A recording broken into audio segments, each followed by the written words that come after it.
Itzordu zoragarria izan ohi da gaurko aniztasunaren aldeko festa honek egindako lan guztia borobiltzen du eta niretzat oso pozgarria da gaurko bezalako ekitaldi eder bati amaiera ematea. Nafarroako Gobernuaren izenean aniztasuna beraztasun lehiaketako 9. edizio parte hartu duzuen ikasle, irakasle eta ikastetxe guztiak zoriondu nahi zaituztet egindako lanagatik. Oso ederra baita urtez urte zuen konpromiso eta ilusioak bizirik jarraitzen duela ikostea. Lehiaketak ibilbide luzea du egina dagoeneko eta ikastetxe askotan urteroko itzordu bihurtu da bertan parte hartzea.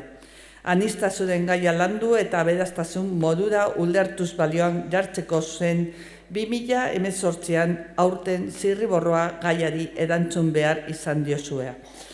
Betiko moduan aurkeztutako lan guztiak memoria eta bizikidetza zuzendaritza nagusiaren web orrian dituzue dagoeneko ikusgai. Beste ikastetxeko lanak ikusi eta aztertzera animatzen zaituzte, bestek egindako lana balioan jarriz asko ikasten baita. Zorionak zadituei eta parte hartu duzuen guztiei, segi ezberdinen arteko elkargunea sortzen. Gobierno de Navarra. Nafarroako Gobernua.